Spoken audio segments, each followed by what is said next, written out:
gente busca o diagnóstico precoce, e o diagnóstico precoce a gente vai conseguir um rastreio adequado, né?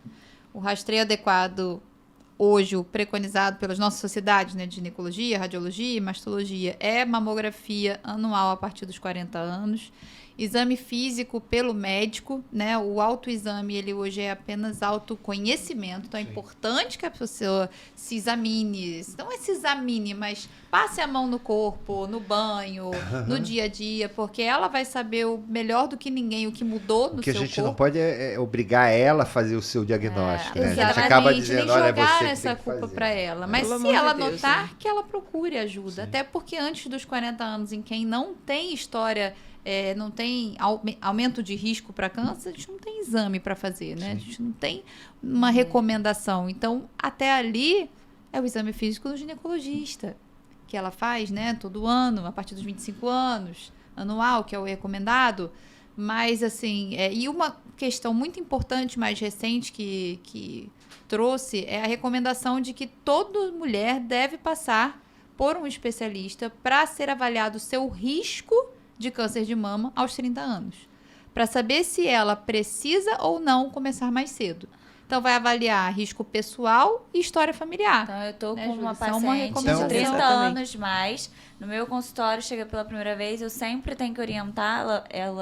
O certo, o recomendado pelas sociedades é que ela tenha uma avaliação aos Por 30 vocês. anos. Então, Possa Pode ser até por... ser feito pelo ginecologista também. Desde que ele Ginecologista- esteja apto a fazer. Exatamente, né? E A gente- essa talvez seja a grande sacada do Mamifoco. a Ensinar gente... ele a fazer isso. A gente explica, por exemplo, no Mamifoco, sobre algumas calculadoras de risco que você pode utilizar no seu consultório Legal. para poder tentar estimar o risco dessa mulher, entender o que é uma história familiar relevante, o que não é, para poder encaminhar para um mastologista, para um geneticista, enfim, para ter essa avaliação de risco realizada de forma adequada para ela, né? A gente viu também, até na última aula do Mamifoco, sobre o aumento real que estamos tendo de mulheres jovens com câncer de mama no nosso país. Muito. E nos países subdesenvolvidos de uma forma geral. Então, assim, foi o que a Vanessa falou, antes dos 40, não existe rastreamento para a população de risco habitual.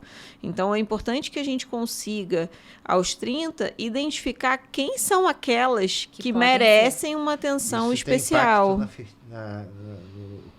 na infertilidade, né? Na Sim, fertilidade. sim. O cara que vai fazer... No planejamento dela de fertilidade, e, né? às vezes Sim, você tem que ter planejamento um familiar. contato com o estereleuta, né? Exato. Congela, tem que congelar. Faz todo sentido ser a partir dos 30, né? Nesses casos. Até Sim, por então, congelamento. Não, os 30 é porque a maioria das recomendações para alto risco, elas vão começar Começar ali com 30. 10 anos antes do familiar mais jovem, né, que teve câncer de mama, mas mamografia, assim, não antes dos 30, a não sei que tem uma síndrome específica já diagnosticada, né, que aí cada uma tem uma recomendação específica. Mas, de forma geral, é ali, a mamografia, mas não antes dos 30. Então, é um momento que a gente tem de começar mais cedo naquela pessoa que precisa, né? E assim, um dado importante para falar sobre o rastreamento é que o Ministério da Saúde recomenda a partir dos 50, bianual. Então, assim, essa diferença, por que as sociedades médicas recomendam a partir dos 40? Cerca de 40% das mulheres que têm diagnóstico de câncer de mama do Brasil têm menos de 50. Isso é um estudo Então, daqui. vamos perder muito diagnóstico se Então, não o Ministério fizer a da partir dos Saúde 40. Não está se falando direito com a sociedade? Não, é Não, outra recomendação. é outra recomendação. Eles INCA e recomendam Ministério da Saúde, a recomendação é 50 a 69. bianual. Bianual. E Pelas Que é o sociedades- americano, não? Não, O americano não é. o americano não. O americano americano, é se eu não me bianual. engano, era 45. Agora eu não me americano lembro, mas mudou eu há acho pouco que era tempo. 45 e mudou agora para 40. Mudou agora para Mudou. 40. Mas é bianual.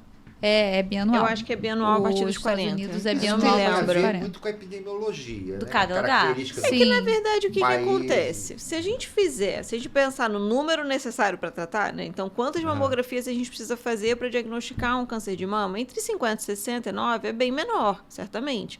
Então, entre 40 e 50, a gente vai ter um número maior de mamografia diagnosticando Pra ter menos um- câncer de sim. mama. E tem um número maior É uma de medida. falsos Porém- positivos e de investigações de falsos Vocês são positivos, né? favoráveis Então, a fazer a desencaixa. partir dos 40. Sem Com dúvida. certeza absoluta. Sem E dúvida. 30 encaminhar para uma...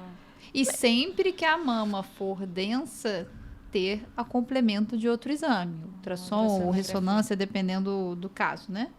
E, que é importante também, só a mamografia. Por isso que a gente tem que ver a imagem. Ultrassonografia para pacientes menos que 40 anos, que rola muito em consultório. Não tem recomendação. Não tem recomendação. Não.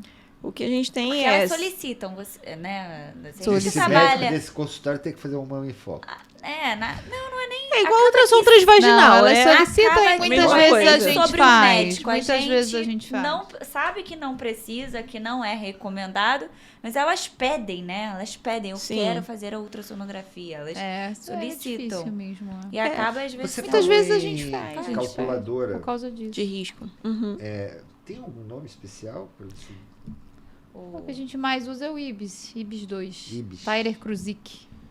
Nome Isso difícil, tem por um isso que eu falei aplicativo. IBIS 2, que é mais fácil. Isso tem um aplicativo? Tem que... Um site. Tem um site. Site. Aí Só você que chega ele no não permite site, que você coloca- faça vários. Eu não lembro agora qual é a limitação dele. Não tem que permite que você pagar. faça mais O de grátis, você sei, só pode sei fazer lá. até 30. Mas Mas a gente assim... não faz em todo mundo, não faz né? não. Quando você tem uma paciente... Hoje mesmo eu fiz uma paciente preocupada. Eu falei, calma, vamos lá, vamos colocar vamos fazer a calculadora. E deu baixo risco. Eu falei, olha, não me É que parece, nem tá tudo bem. perinatólogas, né? De fetal, que você vai botando os pesos do bebê, idade Exato, gestacional. exato. Tem pra tudo Tem hoje. pra tudo hoje, É. né? Se bobear, Mas deve todas ter elas uma pecam IA em aí alguma- fazendo Mas consulta, você já não? conseguem fazer de cabeça, ou não? Existe Não, tem uma... coisas que gritam, né? Aham. Caso Ah. o paciente tem câncer de mama e pâncreas na família, grita. Aham.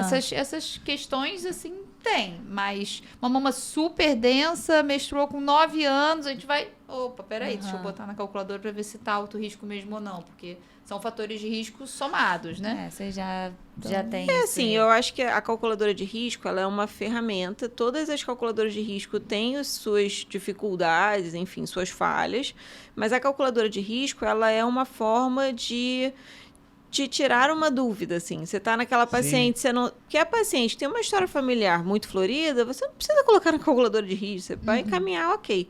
Agora, aquela que você tá na dúvida, às vezes ela vai, poxa, e não, deu alto risco. Olha, é melhor mesmo a senhora procurar um geneticista, um mastologista, enfim, alguém que possa avaliar isso de uma forma mais precisa e ver a necessidade, enfim, de um teste genético, de um rastreio mais aprofundado, precoce, enfim. Eu acho que a calculadora, ela serve para aqueles casos duvidosos. Tem casos que você não vai se preocupar, não tem nenhum histórico da família, minha mãe é adiposa, vida que segue, tá tudo certo, né?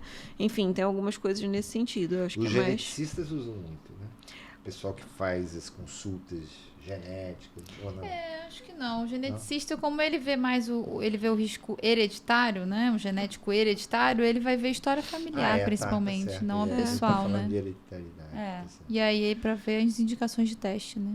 Sim. Mas existem até calculadoras para saber a chance dela ter a mutação BRCA, por exemplo.